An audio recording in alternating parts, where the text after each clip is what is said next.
अस्सलामुअलैकुम जी। देखो जी माशाल्लाह अल्लाह पाक ने बड़ा करम किया माशाल्लाह जी। देखो माशाल्लाह फली ते माशाल्लाह जी फल भी माशाल्लाह बहुत ही प्यारा पै गया अल्लाह के हुक्म नाल। ते कजोला ने माशाल्लाह दिखा दिता माशाल्लाह जी अपना रंग तो वाकई ही कजोला ही। ते शुक्र अल्लाह पाक दा माशाल्लाह अजे मुकम्मल फली नहीं पई, अजे फली वैसे भी घट है तो इस तरह मुकम्मल जी ने इंशाल्लाह पैगी नाल अल्लाह खैर करे। तो देखो माशाल्लाह जी इतों हम पौधे भी नज़र नहीं आ रहे कि देखो पुरचिया पाया इस टाइम ना, मैं अगे नहीं जा सकता लेकिन तुहानू जूम करके दिखा देना कि देखो यह पौधे ने यही लैन है। तो शुक्र अल्लाह जिस तरह देखो है माशाल्लाह पौधा इस तरह ही अगली साइड से इसे लैन के टोटल पौधे ने। तो शुक्र अल्लाह का कि असी जरा ना हुण अगे नहीं जा सकते क्योंकि फल की झाड़ का जरा ना मसला बनता फल के उत्ते तो ज़्यादा ये नहीं बनना चाहिए।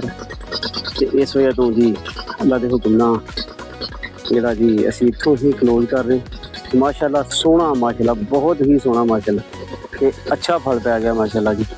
अल्लाह पाक सब दे नसीबां च करे जी। तो दुआवां याद रखना। अल्लाह हाफिज़।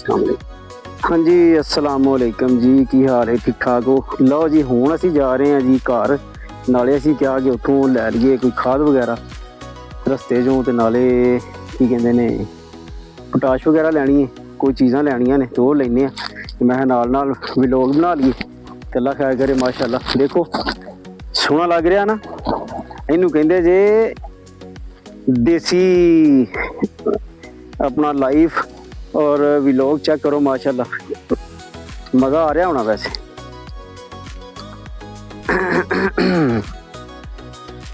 अल्लाह के हुक्म ना माशाल्लाह जी ग्रोथ इस तरह की है कि तुहाडी सोच है तो इस तरह ही फिर ना सारा मामला चलता। तो अल्लाह के हुक्म ना जी इंशाअल्लाह ताला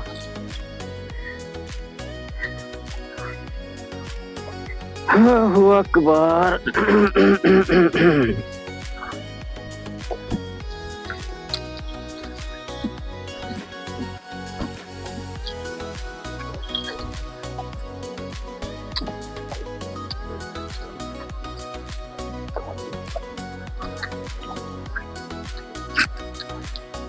लो जी माशाल्लाह ए हुण जी मोटरसाइकिल असीं जा रहे हैं जी। देखो मोटरसाइकिल ते बह चले हैं, अल्लाह खैर करे।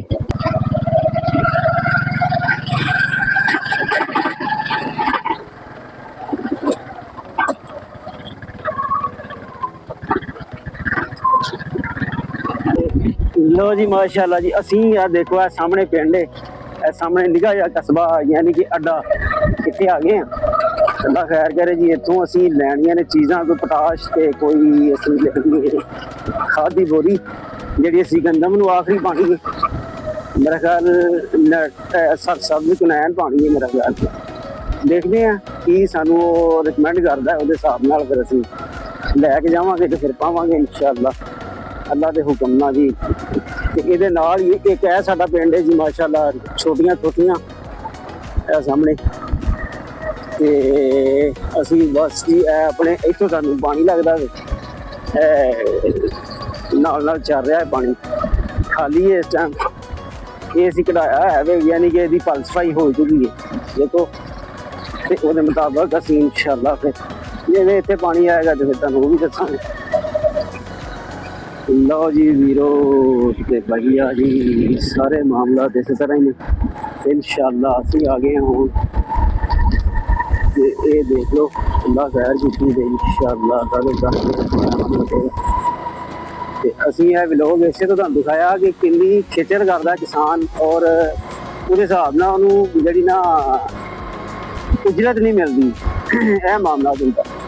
तो इसे ही वजह तो सारिया चीज़ां ने यह मामला होंदे ने ते किसान का भी ख्याल करना चाहिए। अल्लाह खैर करे ख्याल होएगा तो सारिया चीज़ां होंदियां, अदरवाइज इस तरह जिहड़े ना मसाइल पैदा होंदे यही वजह बनती है। तो कोई नहीं इंशाअल्लाह अल्लाह बगा जी सारी चीज़ां हो जाएंगी तो असी इसे तो भी सारे मामला कर रहे हैं। ਤੇ ਇਨਸ਼ਾਅੱਲਾ ਅੱਲਾ ਦੇ ਹੁਕਮ ਨਾਲ ਜੀ ਇਹ ਜੀ ਅਸੀਂ ਆ ਗਏ ਹਾਂ ਜੀ, ਇਹਨੂੰ ਕਿਹਾ ਜਾਂਦਾ ਫਾਇਰ ਵਾਲੀ ਸਟਾਫ। ਤੇ ਅੱਲਾ ਖੈਰ ਕਰੇ ਜੀ, ਅਸੀਂ ਇੱਥੋਂ ਚੀਜ਼ਾਂ ਲਾਂਗੇ ਤੇ ਇਨਸ਼ਾਅੱਲਾ ਜੀ ਅਗਾਹ ਬੁਗਾ ਤੇ ਤੁਹਾਨੂੰ ਦੱਸਦੇ ਇਹ ਹੀ ਮਾਮਲਾਤ ਹੁੰਦੇ ਨੇ ਭਈਆ।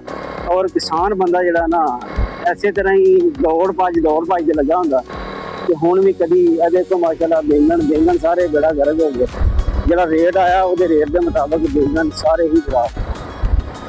ਤੇ ਇਹ ਮਾਮਲਾ ਲੈ ਕੇ ਇਨਸ਼ਾਅੱਲਾ ਅੱਲਾ ਖੈਰ ਕਰੇ ਜਿਵੇਂ ਪਹੁੰਚ ਗਏ ਫਿਰ ਤੁਹਾਨੂੰ ਦੱਸਦੇ ਹਾਂ ਜੀ। ਅਬਲ ਤੇ ਪਹੁੰਚ ਗਏ ਆ, ਦੁਬਾਰਾ ਕੱਟਣਾ ਦੀ ਲੋੜ ਨਹੀਂ। ਤੇ ਅੱਲਾ ਖੈਰ ਕਰੇ।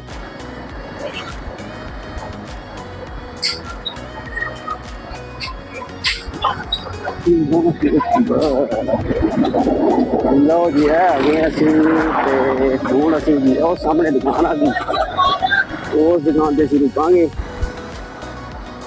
ਇਹ ਜੀ ਦੁਕਾਨ ਹੈ ਮਾਸ਼ਾਅੱਲਾ, ਅੱਲਾਹੁ ਅਕਬਰ।